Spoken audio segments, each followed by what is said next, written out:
This case presentation describes chronic hand tenosynovitis caused by a previously unrecognized member of the bacterial order Xanthomonagallis following a rose thorn injury. To our knowledge, it is the first report implicating a member of this predominantly phytopathogenic order, other than Stenotrophomonas, in human soft tissue infection after plant-related trauma. Plant thorn injuries are classically associated with sporothrix, nocardia, and other environmental organisms.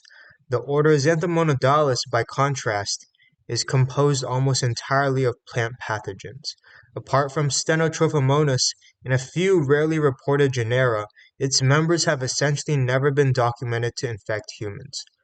This case therefore addresses a genuine gap in our understanding of which environmental organisms can cause disease following plant-related trauma.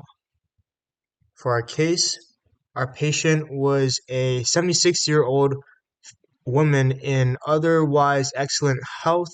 Following a rose thorn puncture to the dorsum of her left hand, she developed mild redness and swelling that initially resolved. Over the subsequent 6 weeks, progressive swelling and tenderness developed, with minimal erythema or warmth, an indolent course that ultimately impaired hand function. Initial surgical debridement revealed abundant gelatinous material around the tendon sheath. Cultures for bacteria, Mycobacterium, nocardia, and fungi were all negative. 3 months later, symptoms recurred. MRI demonstrated inflammatory exudate encasing the tendon sheets. At a second exploration, shown here in figures 1 and 2, extensive inflammatory material was debrided and a fat flap was placed around the tendons as a protective barrier. All stains and cultures were again negative. The diagnosis was established by 16S ribosomal RNA gene sequencing, which identified a member of the order Xanthomonagallis matching no previously described species. The patient improved on empiric rifampin and omadacycline. 1 year later, inflammation recurred, requiring a third debridement. Cultures were again negative, and 16S sequencing again identified Xanthomonagallis. Following 6 months of omadacycline, with rifampin added in the final 2 months, and 2 further debridements, the infection resolved without recurrence. For our discussion, 3 points establish the significance of this case. First, the organism was identified solely by molecular sequencing, after repeated negative cultures and matched no known species, suggesting a potentially novel taxon within this order.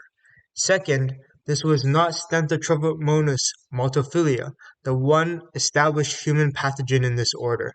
16S sequencing reliably distinguishes S. multifila. Had the organism been multifila, it would have been identified as such. Third, causality is well supported. The same taxon was identified on 2 separate occasions from independently obtained specimens months apart.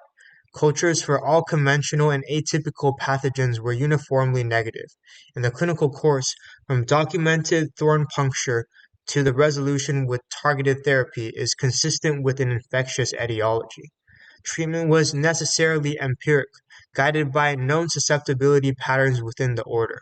Omadacycline for its broad spectrum and tissue penetration, and rifampin for its established role in biofilm-associated infection.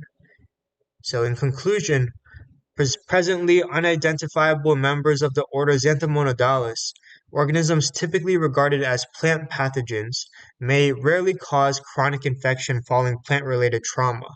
This case underscores the value of early molecular testing in chronic culture-negative tenosynovitis and reinforces the importance of prompt evaluation for fungal, mycobacterial, and nocardial organisms after thorn injuries. Thank you so much for your consideration.